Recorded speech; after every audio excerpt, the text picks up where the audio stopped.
All right. Chairman Mettler.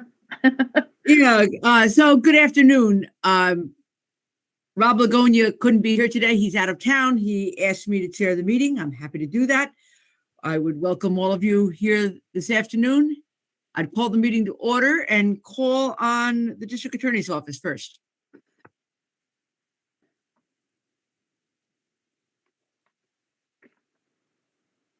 Mr. Chaika, you're muted.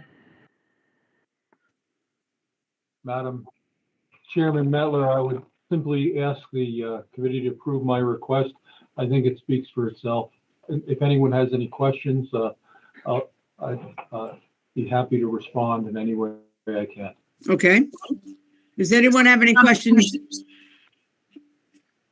For the I will move district the attorney? resolution. I'll motion the resolution. Unseconded. Is there a second? Abdul. Any discussion? All in favor? Aye. Aye. Opposed? That's that, Mr. DA. Thank you, everybody. Am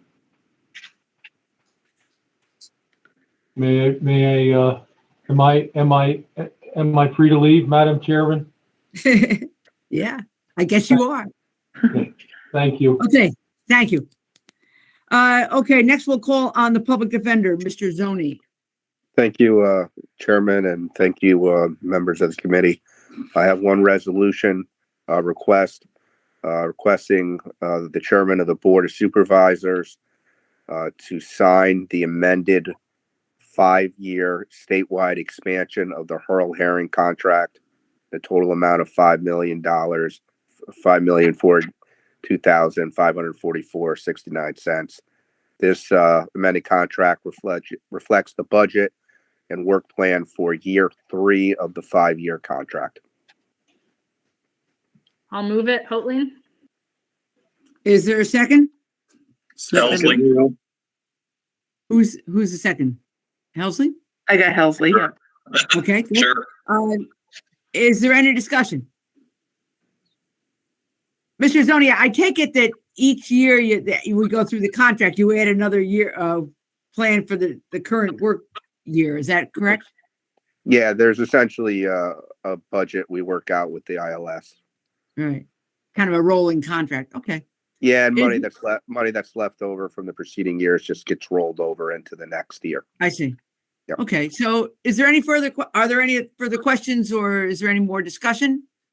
Otherwise, I'll call the vote. All in favor, please say aye. Aye. Opposed? And the resolution is adopted. Do you want to comment on some of these other reports you've given us?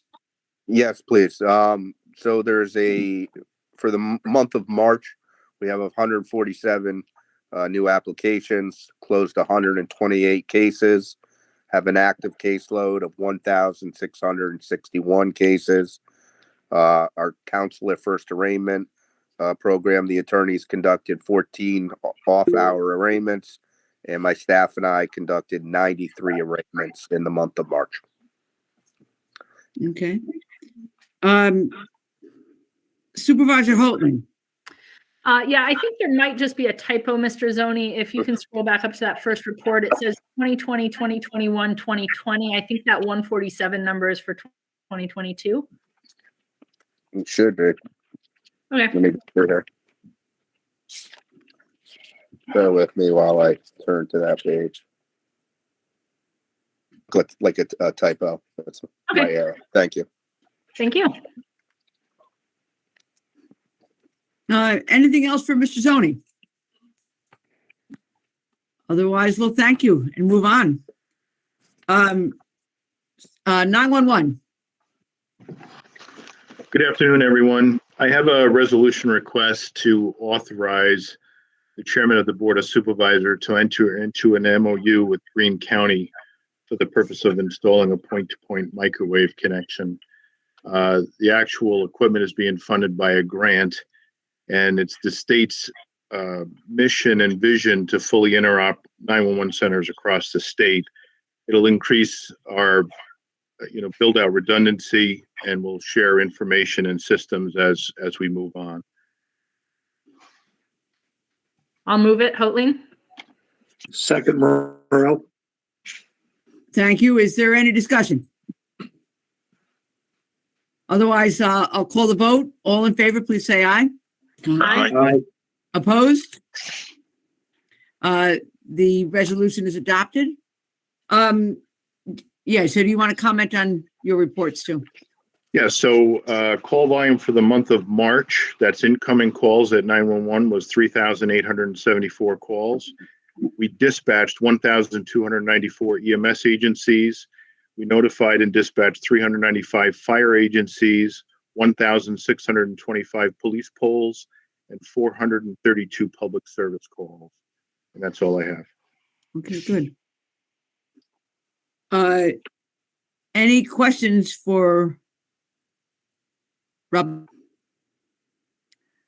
Otherwise, I'll thank you. Thank you all. Thank you. Fire coordinator. Good afternoon, all. I don't have anything, just an activity report. Okay, As you can see, March activity, we had 3 fire-related responses and 1 additional hazmat call. And there's our year-to-date activity out of the office, and our training facility usage is starting to ramp up now as we get into the part of our training season. So we're currently at 50 hours with our tower and training props and 610 hours in our classrooms. And we've had 4 affiliated meetings from some of our support groups out here. And the only other thing is the dedication open house is a month away. very good. So we're finalizing all the arrangements and details for that. It should be a good day. I Very have a good. question on that. I have a little bit of a full schedule that day. So if I was to come for a shorter time, do you know what time, like the actual dedication, if I could make it for an hour, is there a specific time where? We hope to do that first and then do the demonstrations after that. Okay, great. Thank you. You're welcome. Thank you. Anything else? Otherwise, we'll move on to sheriff. Thank you. Thank you. Hi Supervisor Mettler. Hi, everyone. We have a kind of a full request here, so I'll start right off. We're looking to get a personnel fill for a budgeted position, full-time position for civil clerk due to a resignation from our front office. I'll move it. Hoatling. Is there a second? Unseconded. Thank you. Is there any discussion? Are there any questions? If not, I'll call the vote. All in favor, please say aye. Aye. Opposed? Aye. Motion carried. Thank you. The second request is going to be to fill a budgeted full-time position for correction officer due to a resignation of one of our COs who went back to a former position at another agency. Move it, Helsley. Second, Kippy. Any questions? Any discussion? If not, I'll call the vote. All in favor, please say aye. Aye. Opposed? Motion carried. The third is going to require a little explanation. Currently, we have 2 open positions. One is for a lieutenant deputy sheriff and also a second for a sergeant deputy sheriff. We're unable to fill those promotional positions right now due to staffing. We do have, well, actually, we're looking to put 9 full-time recruits into an academy in June. In order to reach that number, we need to be able to front fill these positions. So in other words, we're looking to put the 2 deputy sheriff's positions that would become vacant with the promotion to the lieutenant and sergeant's position. We're looking to fill those now. And then obviously, when we can get enough staffing to fill the lieutenant and sergeant's position, we'll do that and abolish the openings that they would create. I'll move it. Hoatling. Is there a second? Helsley. Thank you. Any questions for the sheriff on this? I called him today because I thought it was confusing. So, Abdus. Supervisor Mia? He's got to unmute. Okay. Unmute. Then I have a question. I'm very confusion. So we have a lot of enforcement officer work on the county building. So somebody want to go into the county enter to a county building. they give out everything, like a honey you have it put in a wallet, everything in the bucket or just like that. So everything I go through machine, they check it, honey didn't. So sheriff has a right to look at it inside, digging in the money wallet, what you have it, and what you only have is the wallet is a only credit card and money. They have to go to the digging in the wallet. That's it, the protocol. What is the Yeah. reason they're digging it? Well, Supervisor, yeah, I mean, as a former, division commander of that specific division, we're dealing with people coming into the courthouse, and we have an X-ray machine there. And I can't tell you the amount of times we found razor blades or the little multi-tools that look like credit cards that turn into knives inside of wallets. So that's basically what they're looking for. They're not looking for, any type of, I think I got it. I don't know. That's why I'm very confusion, because they look at the wallet inside the digging only you have it and only wallet, and that's the personal matters. So it is appropriate. I don't know. I don't think so. It is appropriate. Is it? I don't know. Razor ballot or everything wallet. I don't know. I don't know. You guys know better than me, but I'm very confusion about it. So Yeah, for the safety of the staff of that particular building, I'm not sure which building you're talking about, but the staff in the I'm business. talking about DSS. Yeah, DSS. Okay, I'm talking about DSS. I'm telling you that. We should So- we should get together and I'll show you some of these multi-tools that look like credit cards and then turn into knives. I can show you that what they're looking for, and they've been instructed what to look for and what obviously the appearance we put out. I know, but I think so. I got it, your point, but I think so. You cannot go to the another personal belongs to personal thing, really personal. I don't know. Okay, so we have a motion on the floor. Why don't we deal with this motion? And then if we want to have a further discussion on the more general topic, should we do that? Okay, no problem. Yeah, okay. That's So it. why don't I- This is my complaint. Okay. Oh, okay, Right. all right.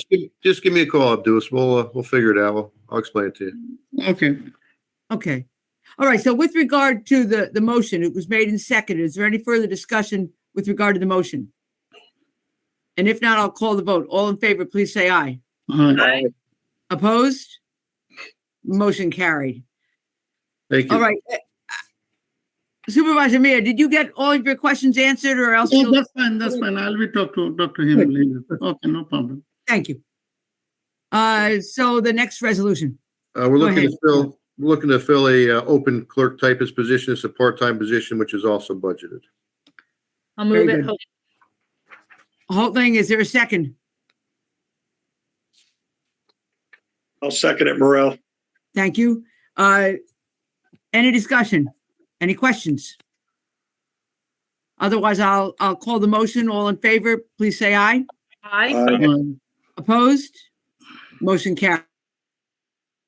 The next is going to be very similar to the lieutenant sergeant situation. However, this is looking to front fill 2 deputy sheriff's positions. We recently had 2 of our deputy sheriffs go to the state police. They were allowed to take a 6-month leave of absence. For some reason, if the state police academy was canceled or they were injured or weren't able to go through the academy, we wanted to afford them the ability to come back. Obviously, we put a lot of time, money, and effort into getting these deputy sheriffs trained up, and we don't want to lose them if it's not completely necessary. Most of the time, I can't ever think of a time they ever came back from the state police other than after retirement. But due to our shortage of manpower, we're looking to front fill those positions. And obviously, after the 6-month mark, we would abolish the 2 positions for the deputy sheriffs that went to this. And just to clarify, because this did come up in the point 1, for both of these kind of front fills, Chairman Morel asked about budget, and our comptroller indicated that these are all within the budget due to the shortages that the sheriff's office has had. So with that, I'll make the motion. Thank you, Supervisor. Is there a second? I'll second it, Morel. Thank you, Chairman. Is there any discussion or other questions? Do we have any sense of why these folks are leaving your department and going to another department, or is that?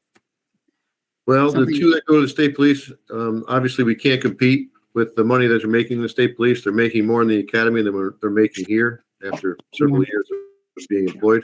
So that's one of the big reasons. The gentleman who left from corrections went back to a position which he held previously, just due to the amount of overtime he's being forced to work due to the shortages that we have. So his family life, I guess, was suffering a bit. So he decided to go back to a former position, but he did stay with us part-time. It's not that he didn't want the job. It's just, it was just too much on his plate at the current time. Okay. So, and then the civil clerk that left us, left for a better paying position at another agency. So, just, right now it's monetary. Okay. All right. Any other further questions or discussion? If not, I'll call the vote. All in favor, please say aye. Aye. Aye. Opposed? Motion carried. The last request I have is to create a position for a full-time deputy sheriff, and that's going to be a civil position. The deputy sheriff would be handling all our civil process. Currently, we have a first sergeant that's in charge of the civil division. On average, our deputies serve about 10 civils per month. This individual, in a hybrid position that we created since February, has served about 70, on average, 70 civils per month. The bread and butter, and I hate to use that term, of the agency used to be the jail. That's where we used to bring in a lot of revenue. Since bail reform and COVID and so on and so forth, that revenue hasn't been coming in. So our civil division has been where all the revenue is coming in to put money back in the general fund. So we do have money in the budget. We have about $45,000 from a incentive program that we no longer provide here at the sheriff's office that we're going to dedicate towards this position. And there was also a $35,000 clerk's position that wasn't budgeted for this year, which we were hoping to utilize that money to cover the remainder of the 51.6 that the deputy's salary is. But let me just also state that the civil position is bringing in revenue, and this deputy's generating anywhere between $1,000 and $2,000 per month above and beyond what we would normally bring in. So with him being able to creating this position and having a full-time member handling this this workload, especially now that the moratorium for evictions has been lifted, he's going to basically pay for his own position. Okay. Supervisor Hotland. Yeah, just because this was also a good discussion point at the point one, I just wanted to also let this committee know that Supervisor Guzzi had a good point that, if and when the need for such a high civil volume falls, obviously, just like with the courts reopening, you're going to have a surge, and at some point that might even out. There was the acknowledgement that this position may not be needed as a full-time position forever and always, and that the sheriff would, reevaluate, certainly going into next year's budget and at other points, if the need has fallen, the position would be reevaluated. So I thought that was important as well. It's always, when you create a new position that might not always be needed, you're afraid you might jump into this thing that then is created. So just that acknowledgement. You answered my question. Okay. With that, I'll move the resolution. And is there a second? Seconded, Abdus. Thank you. Any further discussion or any other questions to the sheriff? If not, all in favor, please say aye. Aye. Aye. Opposed? Great. Anything else, Sheriff? We just have our inmate report up to date from this year. We're at for revenue for the jail, we're at 10,515. That's down actually a little bit from last year's year to date, which was 12,900, but we're steadily gaining on that. And that's because we had to house inmates from other counties last year due to COVID. And I think we discussed it in depth when we had a jail tour the other day with the change in pod style versus linear style. And that was one of the advantages we had during COVID. So we are steadily gaining on our intake from last year. Our population, we just decreased by 2. So we're at 34 again now, and probably by the end of the week, we'll be back up in the 40s. But that being said, I also just wanted to, if there's no discussion on the jail. Supervisor Hotling, do you have a question? I just had a quick question. Now that Greene County Jail is open and running, the revenue coming in from Greene County, is that something to do with, did you say they can't house females there or something? Yeah, they're currently, they're still in a situation where they're outsourcing their female incarcerated population. They were all going to Albany. Fortunately, with a new found relationship with Sheriff Kraminski, we're able to house those individuals here. It's much short of a distance for them to be transported, which obviously reduces liability on their end and also brings revenue on our end. And we're capable of housing them. So I think it's a win-win for both of us. Great. Thank you. Now, the thing that no one really likes is the money portion of what we're going to be looking to bring in due to the MAT legislature. And I hope everyone can download this PowerPoint that Captain Delaney was able to put together. I know those who came for the jail tour were able to get a personal rundown of this PowerPoint. Basically what it's coming down to is that the new MAT legislature is going to have a lot of requirements that we currently do not provide for our incarcerated. And these are going to be mandatory come October. Currently, our medical alone for 2021 was $653,784.37. That's just for our medical agencies, our medical staffing, which is nurse, our doctor, pharmacy, and the medical transports. It also includes our malpractice insurance. This is all going to be covered by a vendor. We've reached out to several vendors, most of who will not even give us a quote because it's well out of our price range. But the best quote we've received so far is about 1.1 million. And that's going to cover all the insurances. We're not going to need to transport individuals anymore unless it's a severe medical issue. It even covers dentistry. The MAT program also requires us to provide some type of rehabilitation program, or rather than just them coming in and detoxing. In other words, if a subject comes in and they're on a methadone program, they have the ability to stay on a methadone program. They're not going to be switched to another type of treatment plan, nor were they made to be detoxed. I'm sorry, Supervisor, go ahead. You're on mute. Sorry, my question is when you're done. I was just putting my hand up. Okay.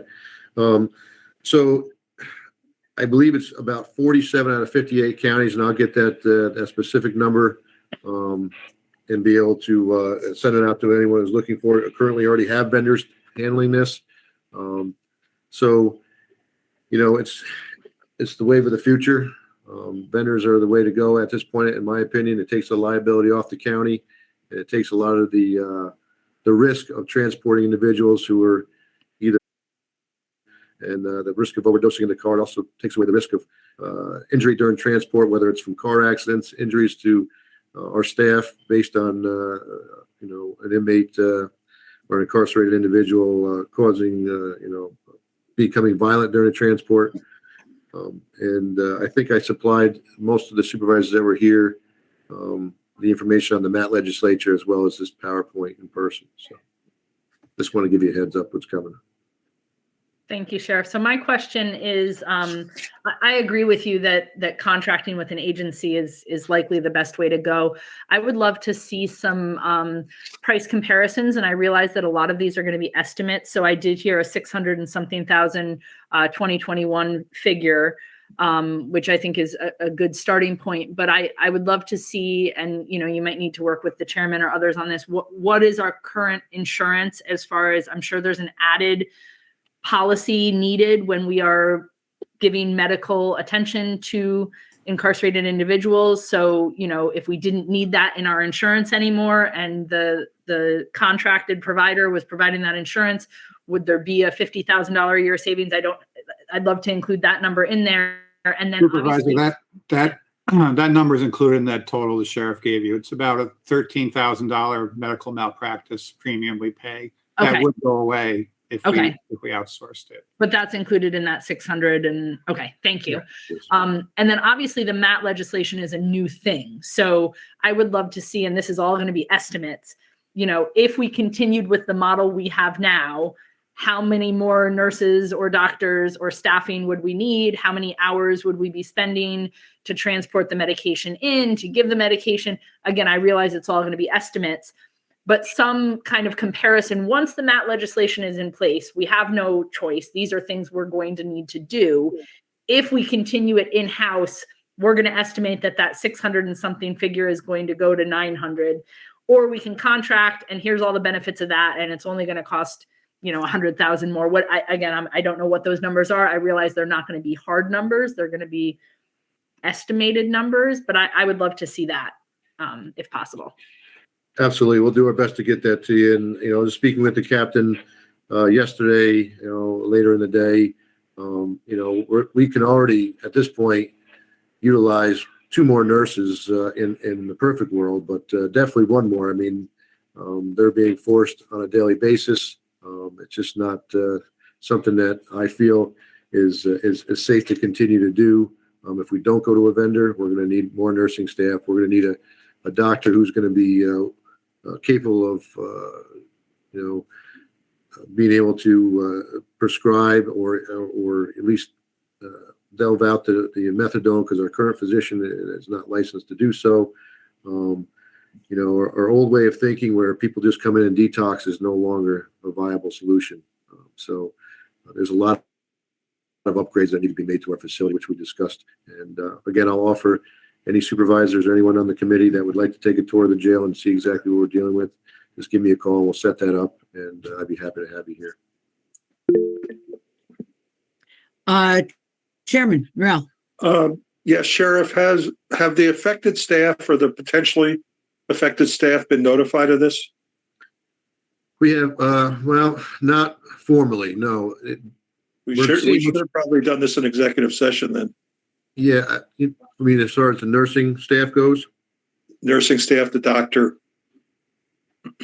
Yeah, and this is if we go to the vendor direction. And the one company that we have talked to obviously is going to offer positions to the nursing staff at a comparable rate as well. So I agree, this probably was better set for executive, but I just wanted to let public safety know that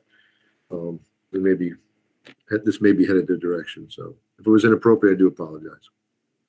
You may also want to talk to Commissioner Gibson, because you guys utilize the same doctor. Chairman, as far as the fact that we didn't go into executive session, do you want to take any action at this point? Can we do anything, or at least we weren't going to vote. I don't think we were going to vote on anything anyway. So okay, all right. Is there any further discussion? Then we would thank you, Sheriff. Thank you. Appreciate everything. And call on emergency management. Thank you, Madam Chairperson. We have our activity for the month, and we also are reporting. We went through the conference request protocol, and we have 2 members that are going to be driving out to Syracuse for the state conference in May. We are slowly moving out of COVID mode and working into what I would call some normal activity. However, the public health director has reported, upwards of 40 positive cases a day, but hospitalizations are not increasing. The last I checked, there were less than 5 and no one was on ICU.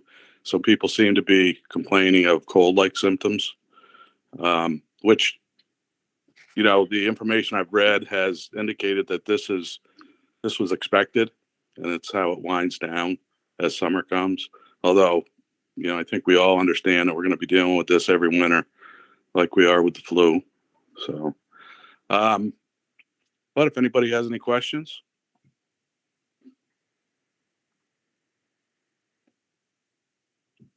If any questions?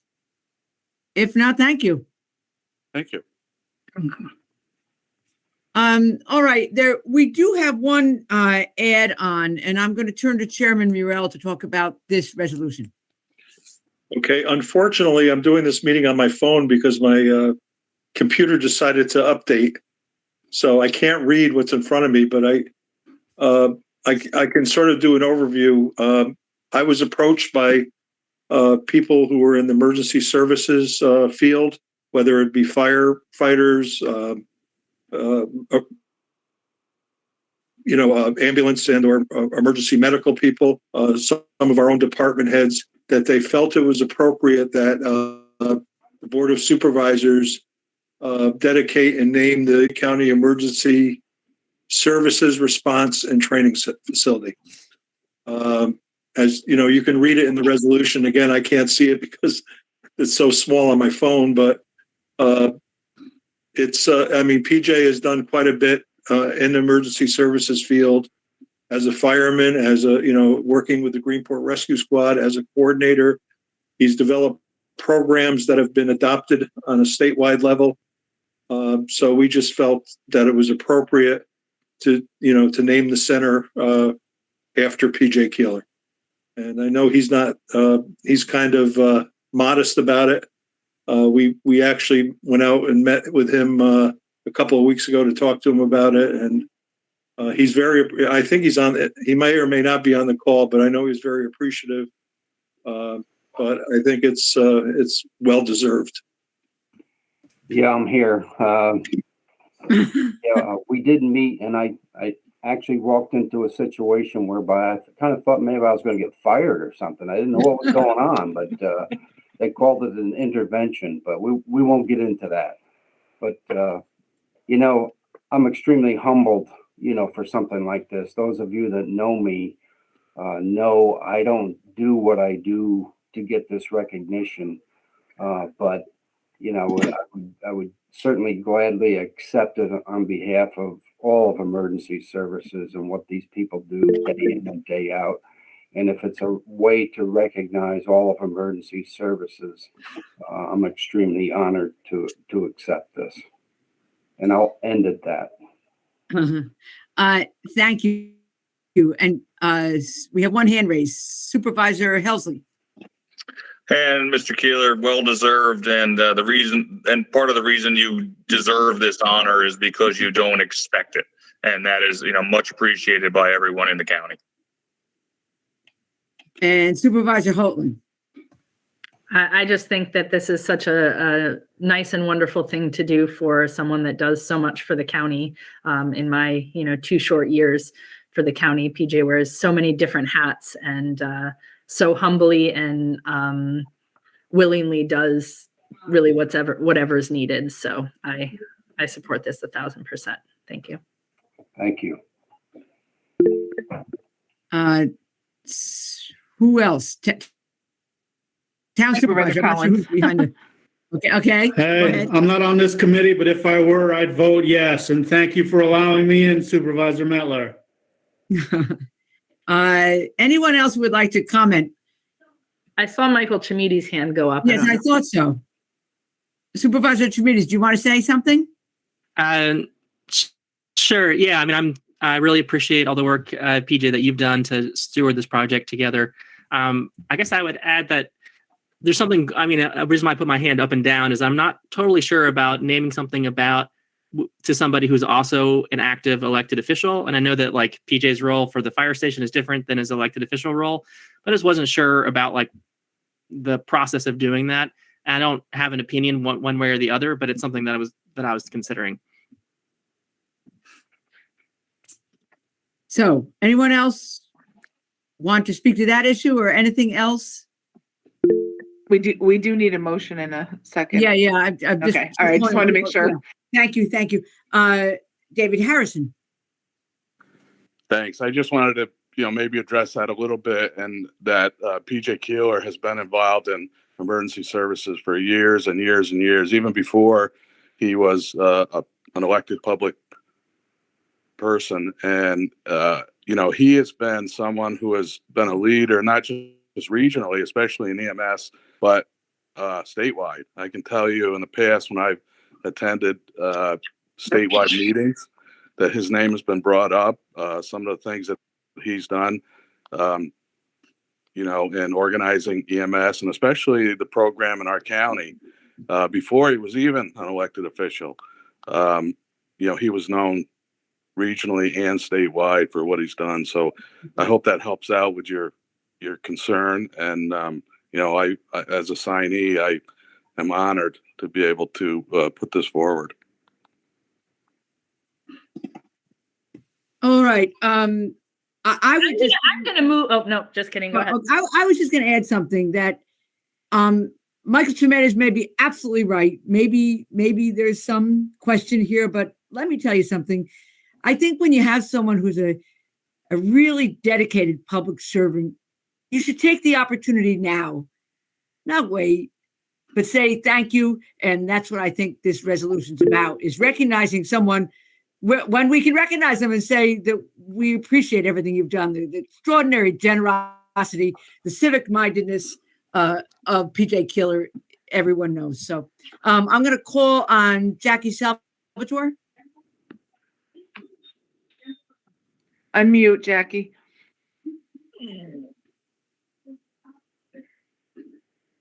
Jackie, we can't hear you.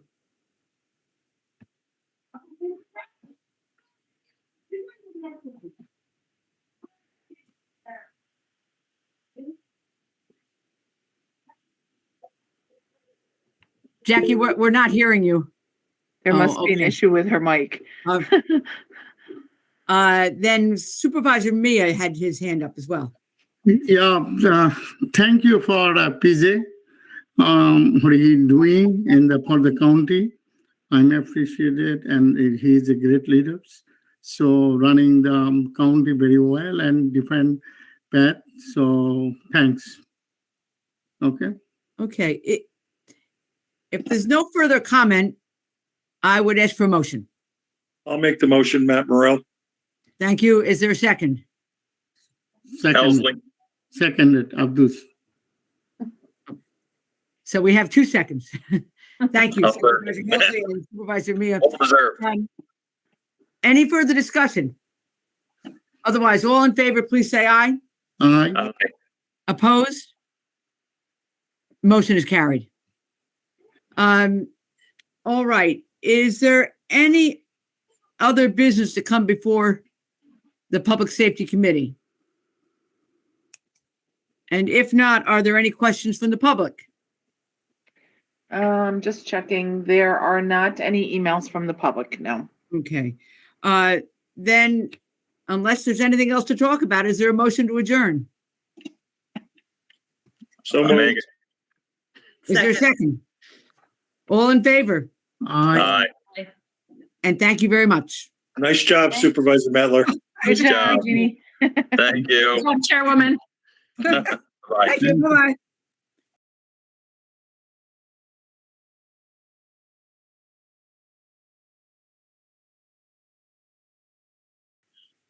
This resolution request and the following are both related to the Climate Carnival, which is an event being that was originated within the Climate Smart Communities Task Force.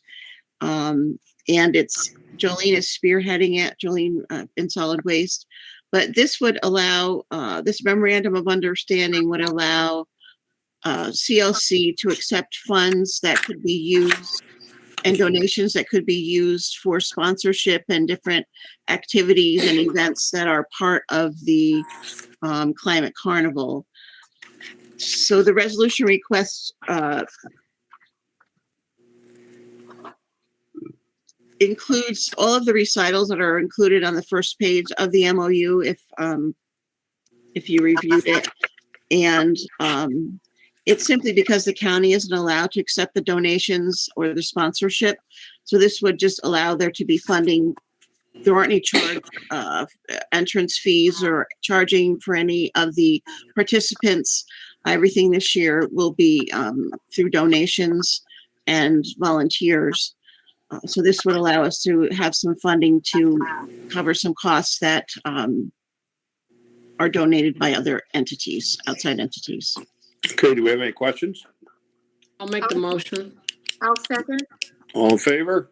Aye. Vote carried. Great, thank you. And thank you to CLC for offering to do that. It will be a big help for the event. And the second resolution is also related to the Climate Carnival.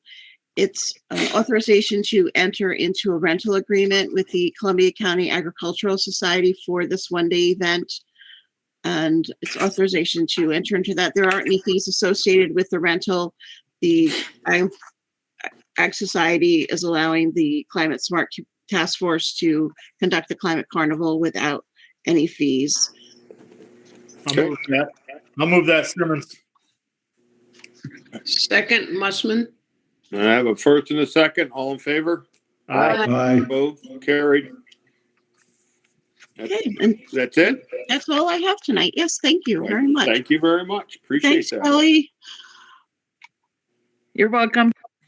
Okay, Good night. next on the list is the real property. I think Hi, everyone. that. First on my agenda is a resolution request.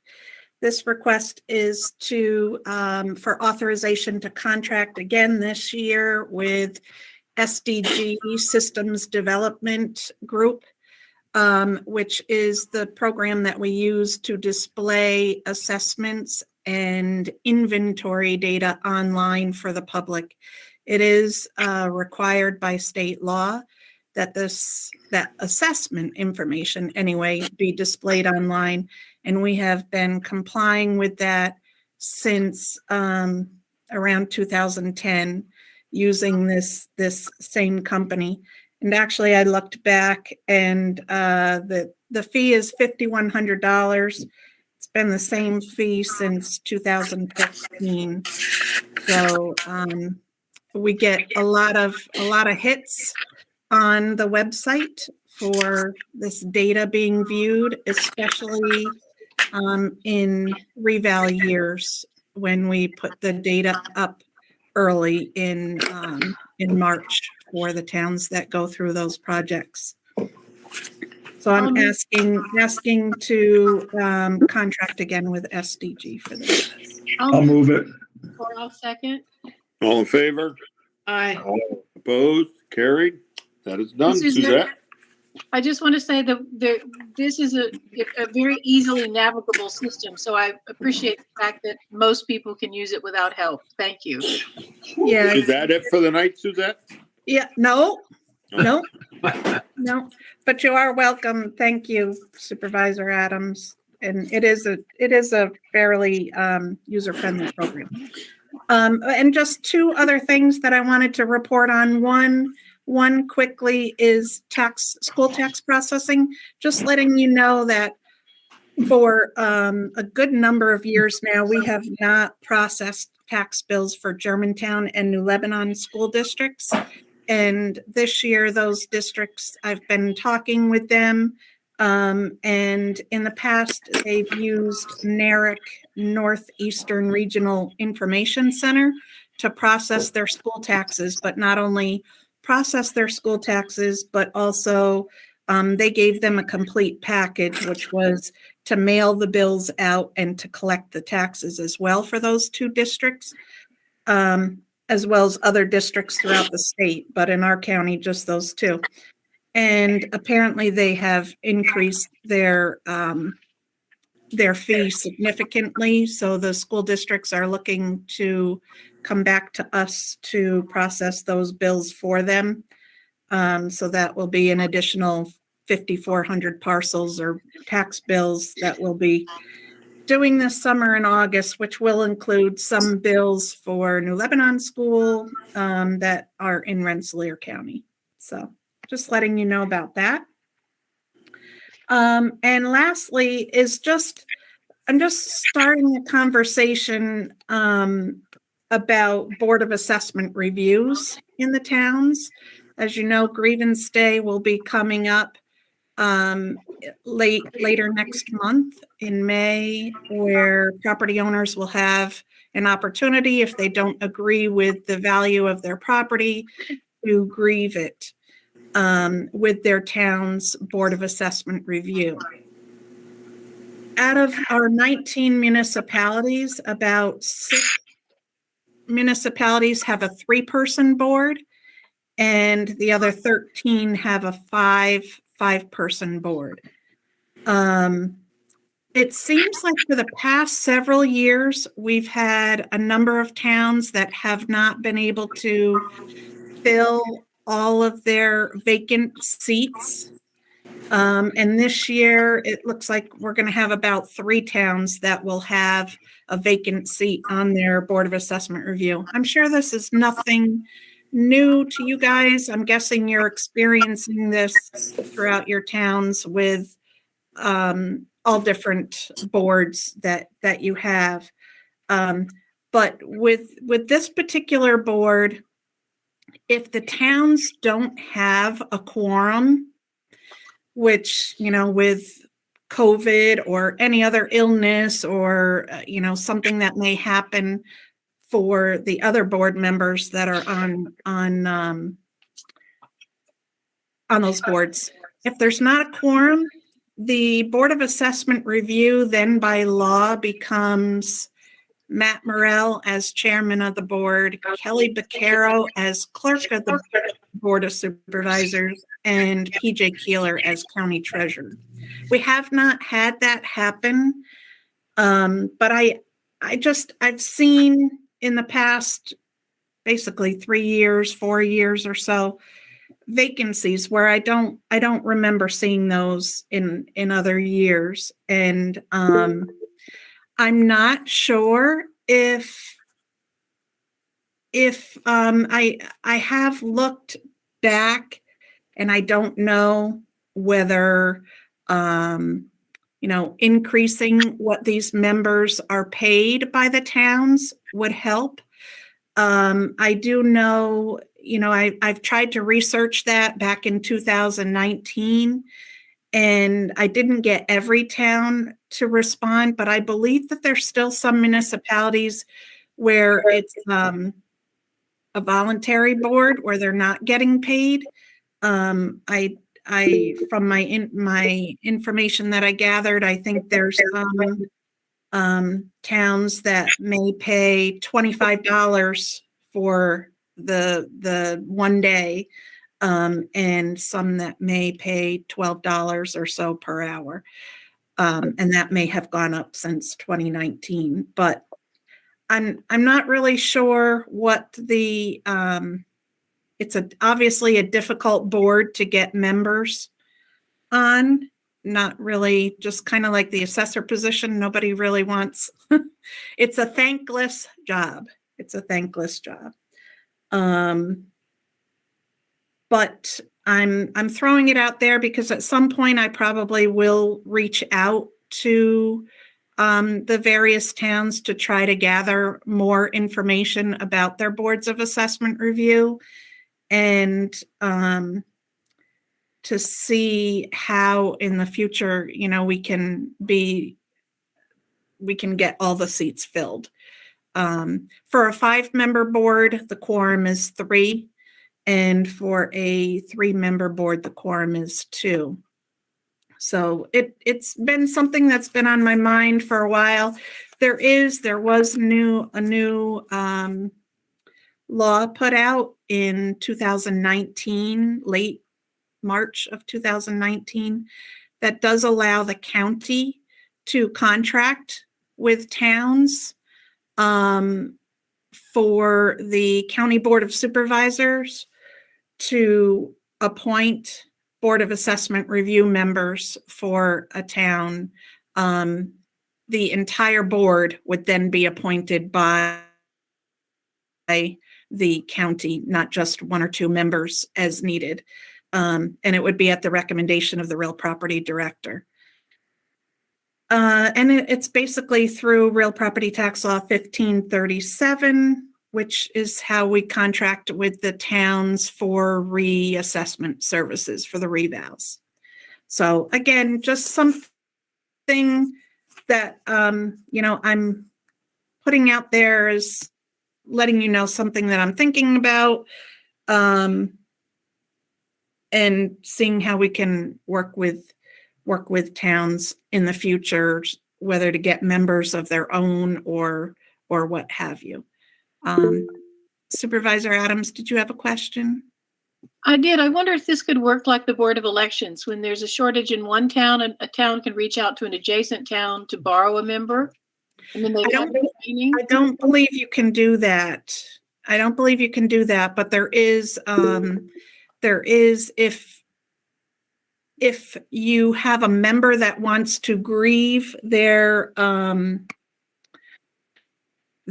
property, the towns can have an agreement amongst themselves for that member to present their grievance to the other municipality, but not in the scenario that you're talking about.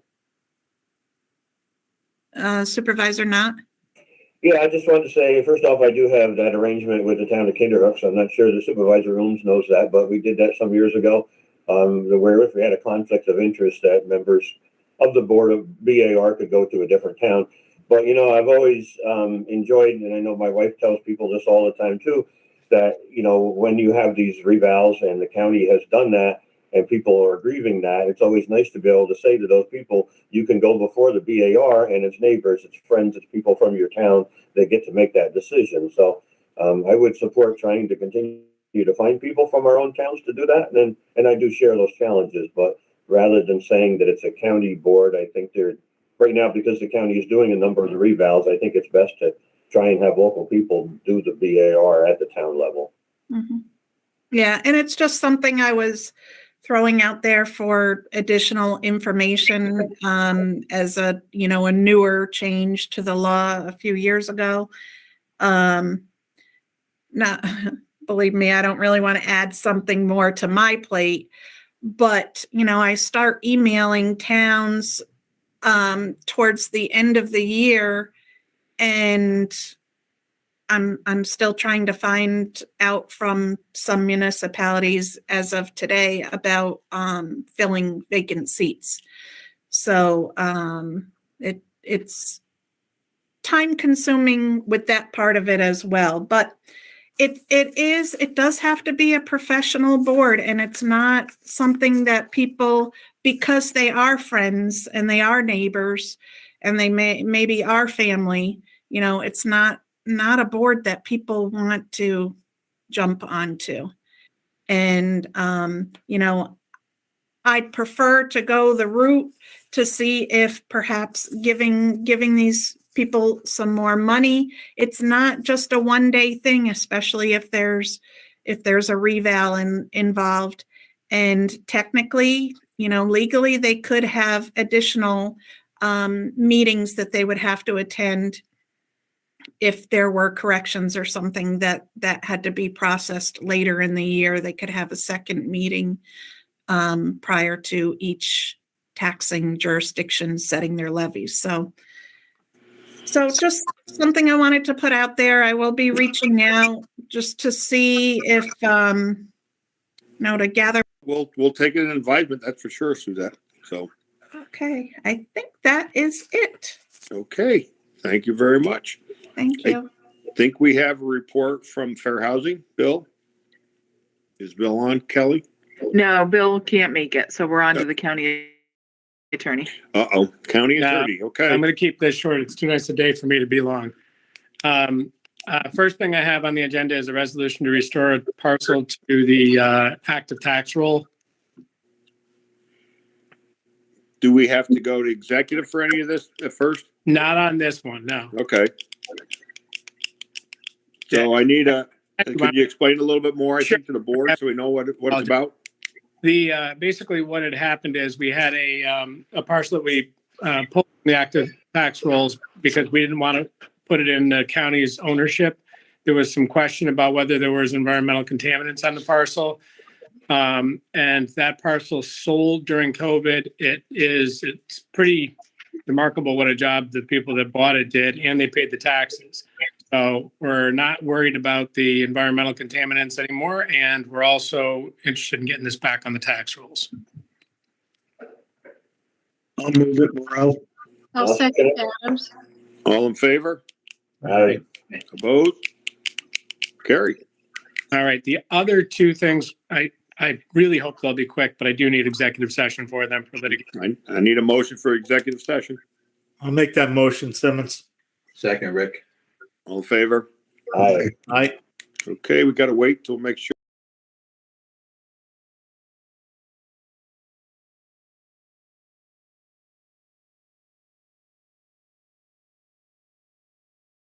Chairman Weigelt, you're good to. Well, I got a question for Chris on the city of Hudson now. If the city of Hudson decides that they want this piece of land that we're talking about, do they still have to go bid on it like anybody else? It's not a private sale. I mean, here we go again. You know, we've had this how many times, Chris? Kippy, why didn't asking? you had about 5 seconds ago? Come on. In executive session, Right. Kippy. Oh, we still are? No, No. you came out and that would have been a question in Oh. executive. Okay, well, we'll talk about it later. I'll talk. No, the short answer is they should bid on it just like anybody else. Okay, But that's it. certainly talk to the Board of Supervisors. I'll bring it back to executive session or committee meeting if need be. All right, sounds good, Chris. All right, Supervisor Scalari, you're not supposed to be at the meeting. You're supposed to be watching your grandson pitch. Sorry. Anybody else have anything they want to talk about? Okay, I need a motion to adjourn. I'll make that motion, Simmons. Need a second? Or we can't go. I'll second that, Holmes. Okay, thank you, everybody. Have a good You guys are night. slow. All in favor? Good night. All in favor? I think Aye. we're all in favor for that one. Good night, all. Bye. Have a Thank good night, you. everybody. Good night. Thank you.